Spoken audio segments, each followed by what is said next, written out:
They Shalom, family, Shalom. It's your man Maine-Stream back at it once again, showing a live tour of the African Art Tour. This is the Valongo site, which is one of the first slave ports ever here in the Western Hemisphere. This is the slave port where they shipped the Negroes from off the coast of the Slave Coast and the Gold Coast, which is known as Ghana right now, from the Negroland, and they shipped them from the point of no return all the way here to this site and to this port here in the Western Hemisphere in Rio de Janeiro, Brazil. So please sit back, enjoy, and any questions, please write them down in the comments, and it's all love, much appreciated. What's going? And since 2011, that they start to do the constructions, the renovations around this area, they start to dig in this area here, and they start to dig in, and what they found is narratives say they don't know the Colombo workforce here, of course, because they know the Empress workforce here. So, but they thought there was nothing because it was so many years ago. But everything underneath have the preservation, of course. So they found like this, intact, complete, almost complete, because we're made with rocks, solid rocks, and you see like the marks, this type of colors that they have is because of the salty water when it touch and come back. And when they opened this place, of course, it was a big commotion. Everyone came up here to see it. Historian, archaeologists, people from African religions, the basic religions, come here to do a spiritual bath in the stones, to feel what it was, to know what it was. And they finally know there was the Valongo Wharf.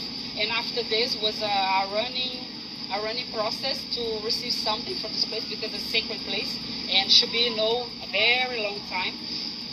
And that's why you see the name there, World Heritage Title. So we received the World Heritage Title from UNESCO in 2017, because they just finished the construction around here in 2016, and we received the title in 2017. And this was in the last government. In 1811, it was the main port of entry for people brought from Africa to be enslaved in the Americas. But still they have to.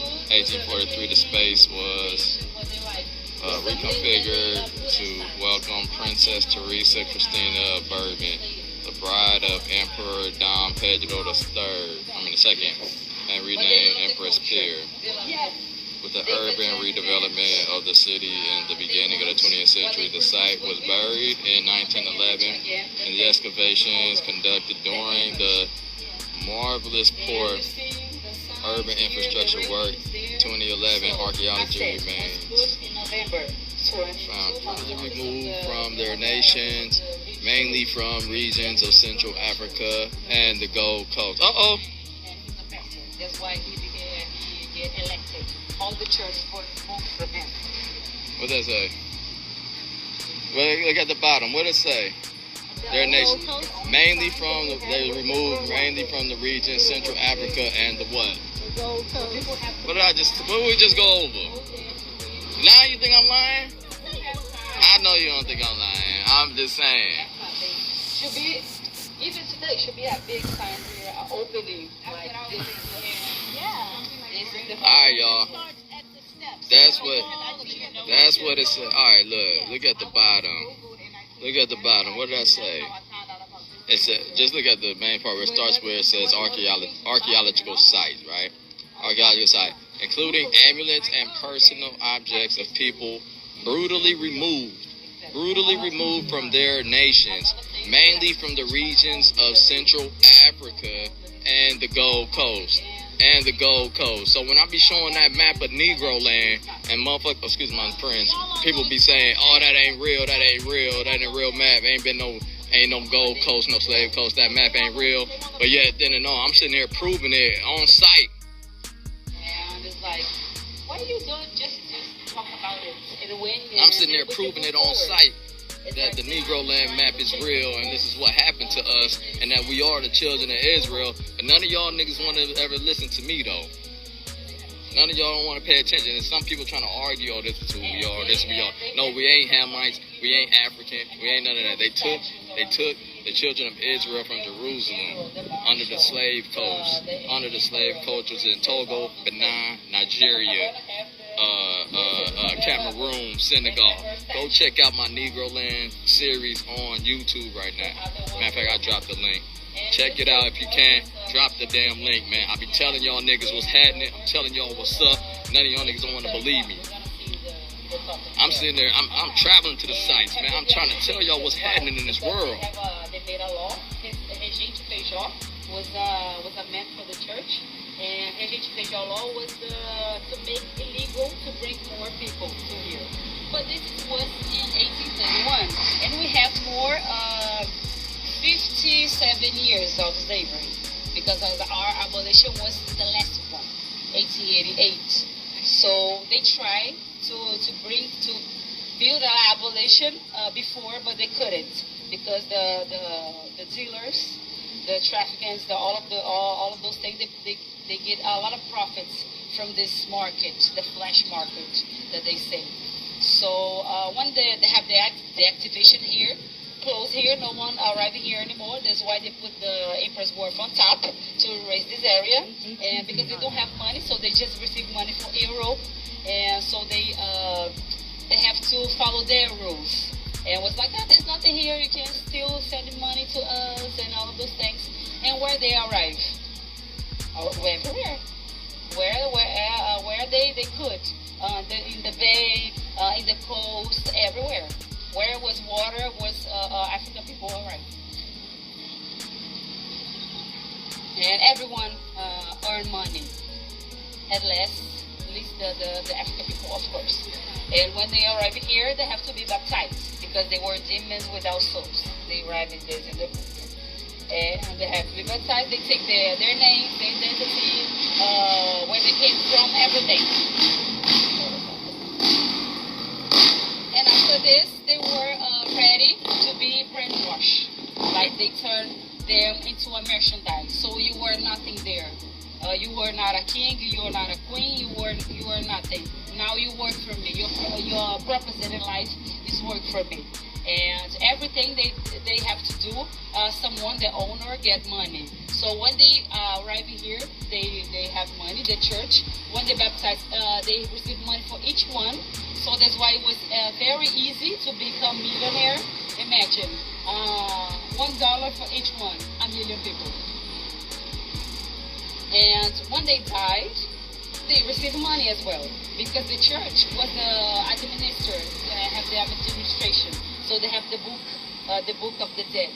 And when they arrive here, they sign, and when they die, they go to the cemetery and they sign again. And this was their life here. And the church, until today, they don't apologize, none of those things. The Bank of Brazil, the CCBB, Culture Center Bank of Brazil, the president say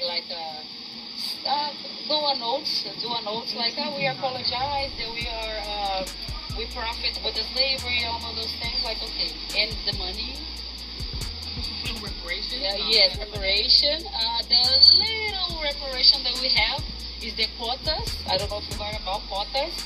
This quotas is from black people and indigenous people. Black people is like quilombolas, people that came from the quilombos. And it's like 40%, some we say vagas, like the spots in the university. So it's a reserve for these people. But it's a tiny part.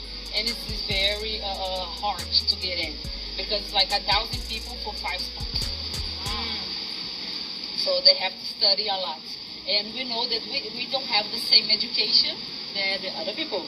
So we have to go through a long way to get the meeting point, like the start, and then we can go on.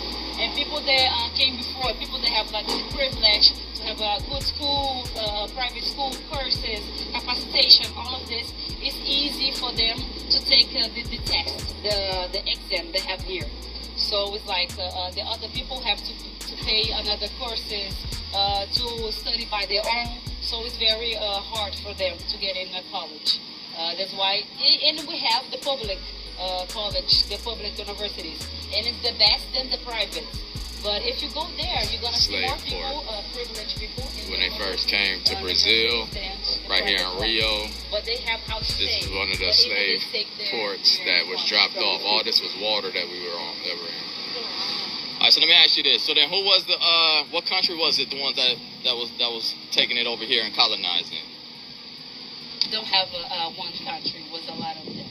Angola, Rwanda, Miguel, all around. You're saying like people that came to here? No. I mean, we know that the African people here, but like, who was the colonizer? What? Portuguese. There you go. I just wanted to put it on camera. It was in Portugal. That was the biggest. That was the first port. That was they got the. Yeah. The Portuguese. There you go. There you go. Portugal was the one that was sending everybody.